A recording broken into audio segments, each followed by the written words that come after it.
Today, Baba is making us pay attention to our aim,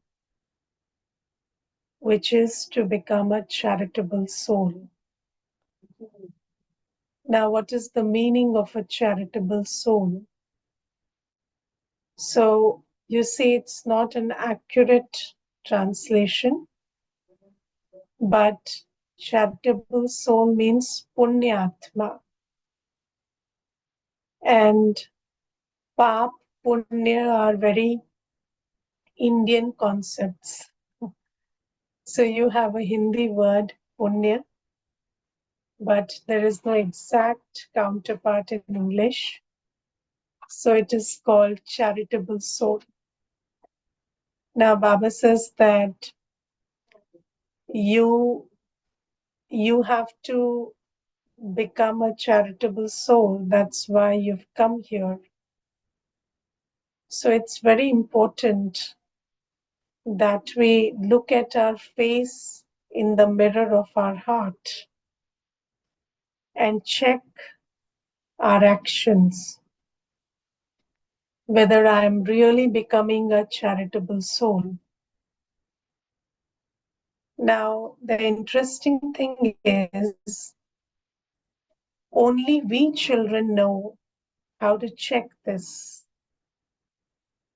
There is nobody else in the world who knows what is sin, what is punya karma, what is pap karma. They don't know these things. So even if they want to check, they can't check. But we children can check. And then we have the opportunity to show our chart to Baba. So Baba sees our chart and we have the understanding to check our actions and then submit our chart to Baba. Now, do you feel that, do you appreciate this possibility of Sangam Yuga, that you can actually check your actions for Pap and Punya and you can submit it to Baba? And you see, I remember when I was in the university, then I was looking for somebody, some professor or somebody who could just look at my work and they could, just give me a comment about it.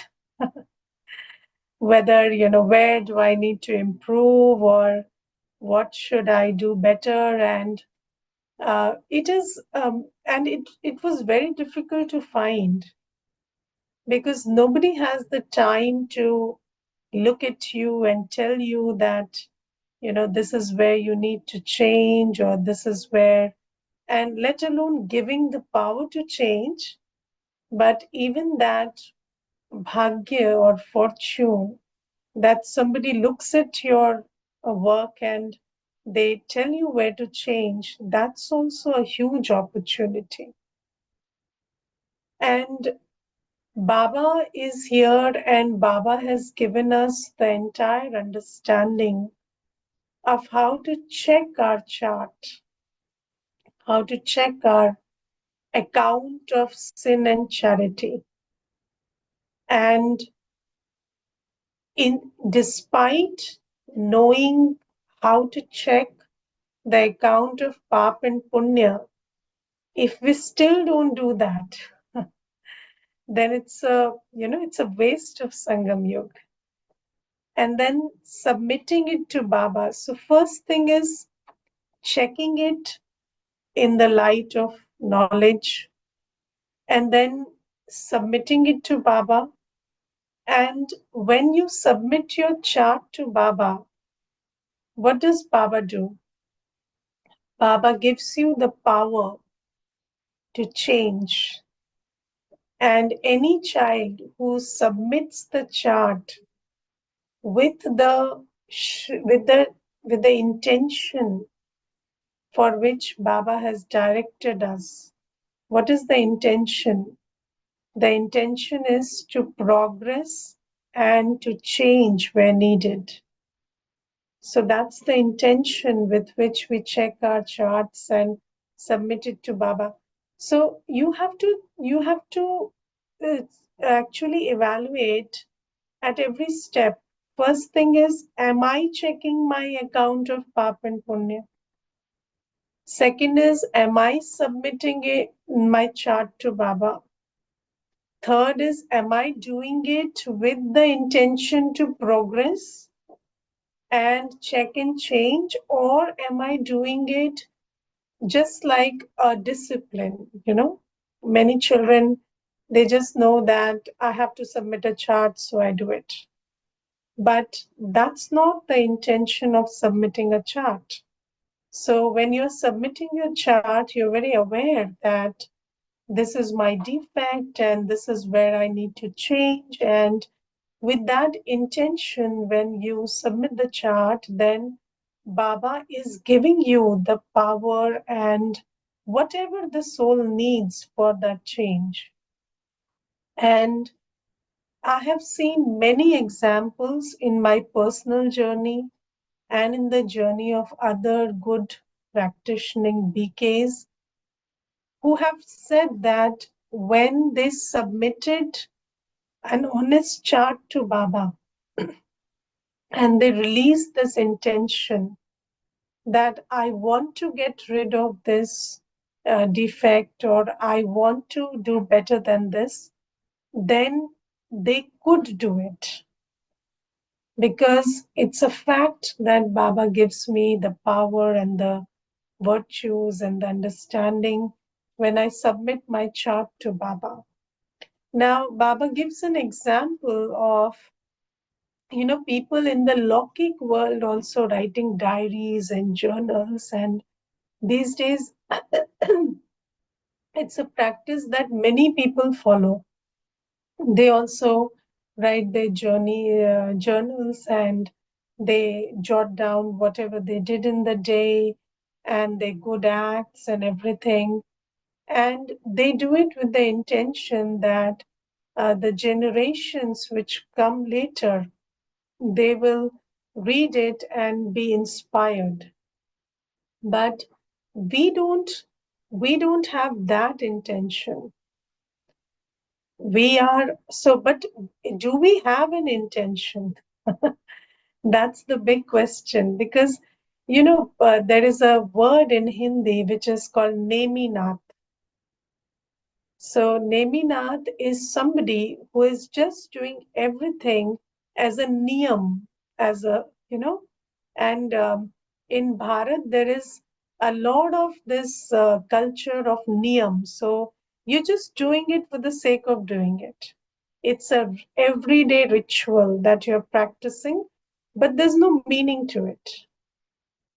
So, it could be, it's my niyam to light a diya, it's my niyam to, have light an incense stick. It could be a niyam, but are you attaching any meaning to it, or are you having a very conscious intention behind it? That's what Baba is saying today, that when we write a chart to Baba, it's not about just submitting the chart, because I have seen that there are many children of Baba who are submitting their chart to Baba, and every day it's the same chart.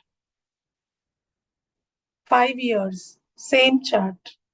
Amrit Vela, no. Murli, read it. Not even found the time to listen to it. Yes, and Seva, no. Purity, no. That's the chart they submit every day. 6 months, 1 year, 5 years, they're submitting the same chart. No progress, no improvement. How is that possible? How is that possible? That's not possible until and unless you are submitting that chart just like a niyam. You have no intention to change, because if you are submitting the chart honestly with the intention to change, then Baba is filling you with power. And with that power, you will change.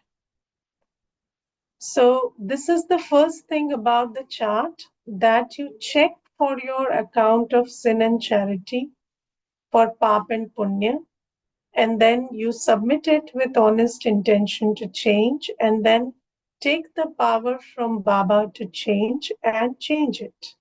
Because somebody who maintains a chart must show progress. So this is first thing. Second thing is, Baba gives us a very accurate understanding of what is pap and what is punya. And we know that when we do karma on the, under the motivation of these five vices, lust, anger, ego, attachment, greed, then it creates an account of pap. We know that. But today, Baba is underlining, first thing, having an impure vision is pap. And you see that, uh, so we understand that having engaging in impure action is pap. And when we say impure, means lustful. So we understand very well that engaging in lustful action is pap. But today, Baba is very deeply underlining that having an impure vision is pap. So check for your drishti, check what kind of vision I have. And when you have a lustful vision, when you are looking at somebody as a body, so do you understand that when you look at someone as a soul, then that you are filling that soul with swaman. So when you're not even speaking the words, but you're just looking at someone as a pure soul, then you are giving that soul the support to stabilize in purity, right? So that vision is so powerful, and we say drishti se srishti. So the vision is creating the reality. We say seeing is being. So, whatever you see, you are making it. So we understand, when it comes to the positive side of it, we are very clear that our vision is shaping the reality. But so is it shaping the reality when you are looking at somebody with impure vision. And you see, when you look at somebody with an impure vision, you are objectifying that person. Yes, you are looking at that person not as a person, not as a soul, not as not as a spiritual force, but you're looking at that person as an object of sensual gratification. And when you're doing that, you are also, in a way, encouraging that soul to have that kind of vision for themselves. And this is why you see there is so much body consciousness in the world, and people feel that it's something that they feel inside, that I am an object of gratification. Yes, and sometimes, people feel miserable when they don't gratify somebody's sensual desires, because it is so instilled that you are an object of gratification, that it is your duty to gratify somebody if they have a legal right over it, or right in marriage or something. And it feels like, it's one of your duties to physically gratify somebody, because you are an object of gratification. So Gratification means satisfaction, sensual satisfaction, kam vikar. So you are programmed to believe that you are an object to gratify somebody's physical desires because everybody around you is looking at you like an object. And then you also start seeing yourself as everybody sees you. That shapes your consciousness. So just think about how much damage we do with our vision. And you see, impure vision is, it's not just when, even uh, I've seen mothers, when they look at their daughters, they are looking at them like, whether they are, whether they are ready for lust or not, or whether they are, they tick all the boxes or not. And that's impure vision. That's so body conscious. And then the girl also starts looking at herself like that. So she's also looking at, whether I am appealing physically or not appealing physically. So these are the kinds of uh, practices that we are encouraging with that vision. And it may not be that, and I have seen that most people, they don't even speak or they don't need to speak, but they just send that message just like that.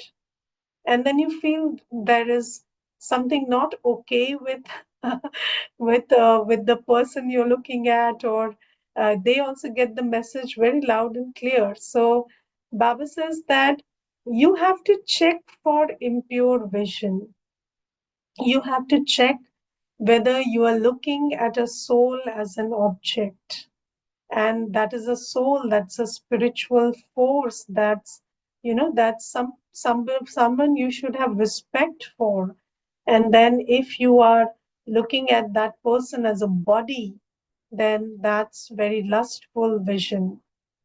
So Baba says, check that. And when you check that, and because there are impure sanskars, so if you check and you figure out that that's the vision, then just step aside, don't be there.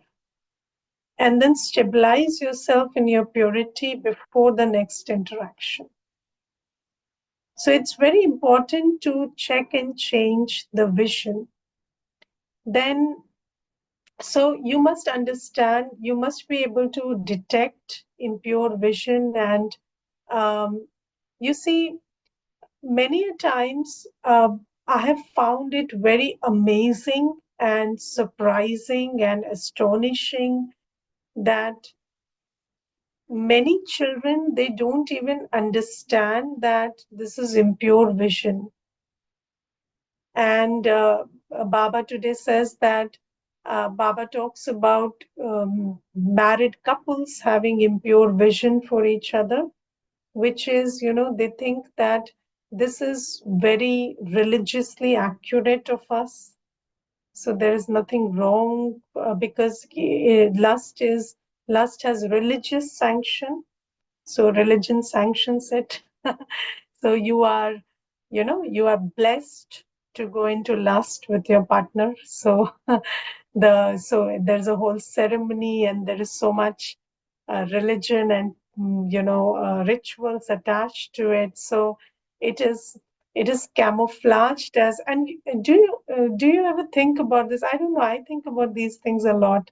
That whenever you color everything with religion, then the dirtiest things, your vision changes towards it, and you feel that it's very clean and it's very, so I remember there was this one episode where there was a sadhu, and he used to bathe in milk, and that milk used to be used for making kheer, and his devotees used to drink that, used to have that kheer as prasad, and and it was all done in front of everybody.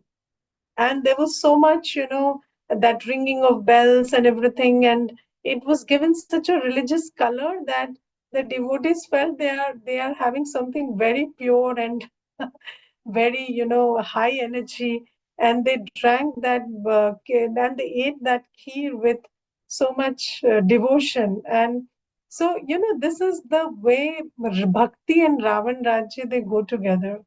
So whenever you give a vice, the when you adorn that vice with a very good cloth of bhakti, then it becomes a very deadly mix and it confuses you so badly that you're not able to figure out that it is not what it is shown to be.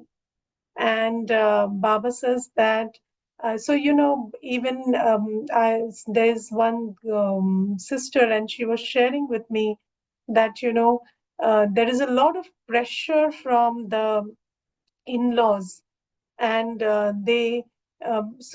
she's almost working 20 hours a day. So she's doing a job, and then she's also taking care of the household, the child, and then she has to meet the demands of the external family, and she has to be present in every function, and she has to travel and be there everywhere. And then everybody, when she meets them, they keep telling her, you're the best bahu we've had, and God must be very proud of you, and you are the one who is shouldering all the religious responsibilities. And after your mother in law's death, there has been no breach of any ritual. So it's very great of you. And then she was saying, on one level, I feel very happy and blessed. But on the other level, I have so much lack of sleep, and my body is hurting and paining, and I don't know how to deal with it, and I don't know how long I can go on like this. So, you see, this is how everything in Ravan Rajya is camouflaged. So, even with this thing about lustful vision in married life, this is also very beautifully camouflaged, and then it never looks like a sin to us. And then Baba says there are many Kumars, Kumaris also who have um, impure vision, and that is because there is no discernment that this is impure vision, because eh, you are not checking your vision in the light of new knowledge, because before you are in gyan, then that vision is normal and natural. But when you come into Gyan, then you're not checking your vision in the light of new knowledge. So you got new knowledge, but there's no checking in that light. So, again, those things about whatever was your old sanskar, they are playing out, and you feel that it is normal and natural. And I remember there was this one um, there was this incident where there was a brother, and he saw a kumari, and who used to come to the class, and she was listening to Baba's gyan, and then he said, Didi, I want to get this kumari married to my son. So I said, and why do you think I would help you in that? So he said that, it's a good thing. She's a good girl, and she would get settled, and my son is a good son. And I said, it's not about whether you are good, your son is good, or the Kumari is good or bad. This is not what we do. So, and he used to come to the class regularly, but he never thought whether this thought is in line with Srimad or no. He never thought like that. He never checked his thought. So if you don't check something, sometimes it just keeps going on like that. So Baba says that you have to check whether your vision is pure or impure, because we are getting this new knowledge of purity. So whether I'm looking at the body, and whether my feelings are body conscious feelings, or my feelings are soul conscious feelings, my drishti is soul conscious or no, you have to check. And then Baba says, next thing you check is whether you're giving sorrow to anybody. And sorrow is given in many ways. So, whenever, so there is very deep meaning of giving sorrow also. Because when you, so one thing you understand about giving sorrow is not using bitter words or not traumatizing somebody with your behavior. That is one thing. But second thing is whether you are with your words and your actions inspiring somebody or influencing somebody to be vicious. Because when they turn vicious, they have dug their own grave and they will always be sorrowful. So, whether you are encouraging somebody to be soul conscious or body conscious, and you cannot, uh, if you're not pure, you will give sorrow to others. And I have seen matas in Gyan for 10 years, 15 years, being very worried about their daughter's marriage. And they think that, I'm in Gyan, but my daughter needs to get married. Now, the daughter is not getting married. So she has no interest for whatever reasons. She's not in Gyan, but she has no interest. But the mother is very interested in getting her married because she thinks that that's her responsibility. And then she told me that, Didi, if she is single and suffering, that I would blame myself for not getting her married. And then I asked her, okay, so what if she's married and suffering? Then who will you blame? And which category are you in? Married and suffering or single and suffering? So she said, I'm married and suffering badly. So I said, and then you are trying to get her married and suffer badly also. So she said, no, but I'm doing so much tapasya. She will not have these problems which I had. This is very magical thinking of you that, you you will get, you couldn't do anything about your own life. You have a husband who you feed, who you are taking care of, and that person has not budged 1 inch, and then you think you have the capacity to change her husband. That's not working. So you must understand whether you're giving sorrow or you're giving happiness. The only way to give happiness is to give Baba's introduction, and with not just with your words you give introduction, but when you become an embodiment of what a happy life looks like in with Gyan and Yoga, then you will be inspiring others to follow the path of purity. Because if you are an image of purity is the mother of peace and happiness. So, purity is the mother of peace and happiness. And I am somebody who is following purity. So, am I the image of peace and happiness? And if I am, then I will be able to influence somebody or inspire somebody to follow that path of purity. And if you are free from sorrow, and the only way to be free from sorrow is to be pure. So if you are pure on Srimad and you have that power of purity, then you will be able to show the path of happiness to somebody else. And if you are sorrowful, then you will give what you have. So it's not just, if you're angry, you give anger.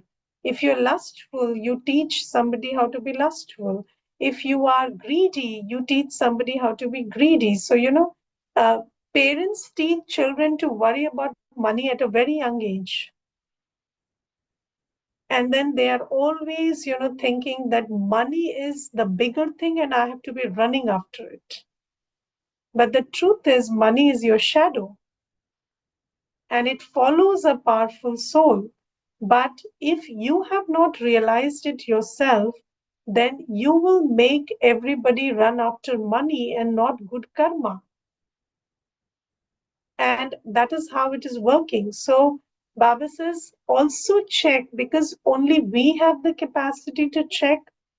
So Baba says check whether you're giving sorrow.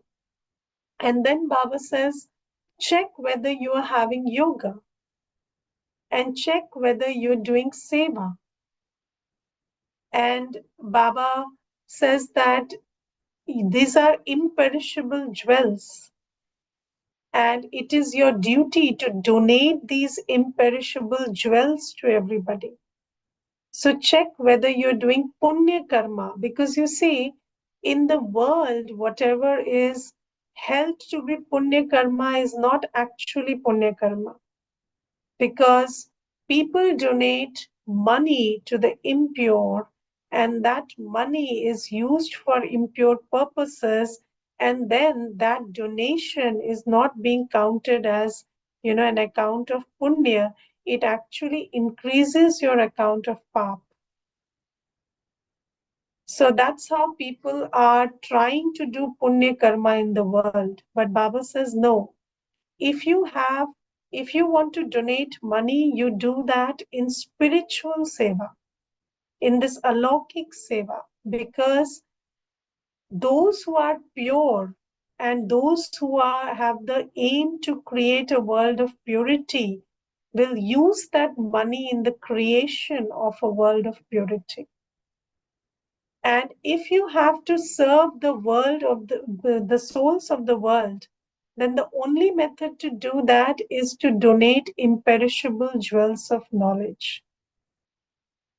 So Baba says also check for your account of punya karma. So that which is called dan punya in the world, that's not punya karma. So Baba says using your resources for spiritual seva is punya karma, alokik seva is punya karma, and donating imperishable jewels to the impure souls, that is punya karma.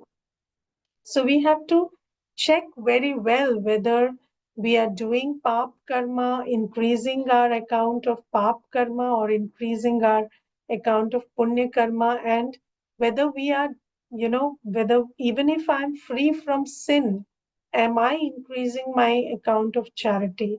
That also has to be checked. And then Baba today says, in the world, everybody is stumbling around. And so you see, Baba says they call it the stumbling on the path of religion, dharam ke dhakke. Yes. And people think that, when so people are, so these days there is the Mahakumbh also going on, and then you see people are just gathering there, and there is so much struggle there, food and lodging and cleanliness, and everything is a struggle. But people think that, this is the normal way. And when you go to God, you have to bear all of this, and they bear it with happiness because they think that that's how God makes you suffer. But Baba says, no, when you belong to God, you don't stumble like this. In dharam, you don't have dhakke. So you will not face these kinds of things when you come to Baba. And you see, when we go to Baba, Baba treats us with so much love and creates an atmosphere of peace and quiet and discipline. And you see, you go to any center, you go to a Madhuban, so there is so much discipline and peace and quiet and orderliness. And even if, there is physical, sometimes there is some physical issues, but there'll be no shouting or screaming, or you don't have to face anybody's anger, or you don't have to face dirt and filth. That's not what Baba's children have to be treated with. So Baba says, I give you the best of, palna, physical, spiritual, every which way, because in dharam you don't stumble. So that's also very important to understand, because people today and people today have this idea that when you go to Dharam, there will be dhakke, and you see there are so many long queues, whether you go to any religious place. There are so many long queues, and people are just pushing each other, and these things are happening. Baba says, no, when you belong to God, then this is not the way you belong to God. That's why, there's this phasing out where we don't all come together, but we come gradually. And in the end, Baba says, every BK and every wherever the BK lives, that will be a place where everybody will get light and might. So we will have so many places that there also, even if there be queue, but everybody will be served. So Baba makes these provisions, and Baba is giving us such good palna. Okay, so check and change today. Om Shanti.